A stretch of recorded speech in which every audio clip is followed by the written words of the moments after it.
زړه چې مې بایللی جانان باندې ډېر ظلم مې کړی دی خپل ځان باندې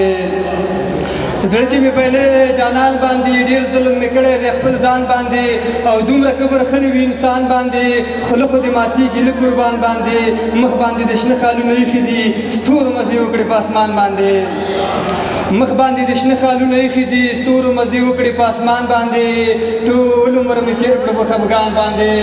اوښکې مې څڅېږي په ګرېوان باندې خاورې راله ماړه و ارمان باندې خاورې راله ماړه و ارمان باندې ستا زه پرزو کېږم په تاوان باندې تا که د آباد زړګی خوشحاله کړو خدای به دې خوشحاله کړي ایمان باندې غاړه کې دې واچوله سره جوړه ژوند کوه مزې کوه جوړه جوړه غاړه کې دې واچوله سره جوړه ژوند کوه مزې کوه جوړه جوړه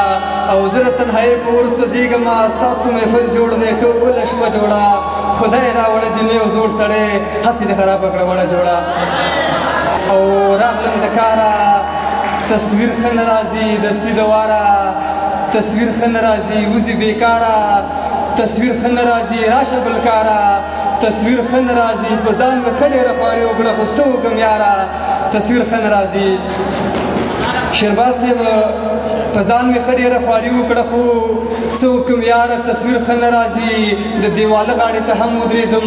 په لویه لاره تصویر ښه نه راځي دا ورته یو څه ورته ووایه چې دې ویل ریباره تصویر ښه نه راځي عباسه دومره خراب شوی یم چې بې خماره تصویر ښه نه راځي او نجیم صاحب یو غزل دی چې ای زموږ د کلي خانه پښتانه ولې نه پوهېږي ګرانه پښتانه د نړۍ بازار کې هر څه ښه ګران خرڅېدل پکې ارزانه پښتانه اشرون له به خلکو اخیستل ور روان به و بېشانه پښتانه او دومره سپک شو دا نازوانه پښتانه بولي کېږي په روانه پښتانه په دښمن به مخامخ ور روان لګېدل به پکې شانه پښتانه دومره سپک شو دا نازوانه پښتانه بولي کېږي په روانه پښتانه په دښمن به مخامخ ور روان لګېدل به پکې شانه پښتانه رالویږي ډېره په ګرانه پښتانه وژل کېږي په اسانه پښتانه ښه پوهېږي نه ړانده دي نه کاڼه خو خر شوي د جانانه پښتانه ښه پوهېږي نه ړانده دي نه کاڼه خو خر شوي د جانانه پښتانه شاته پاتې شو خبرې او که نه باچاخانه پښتانه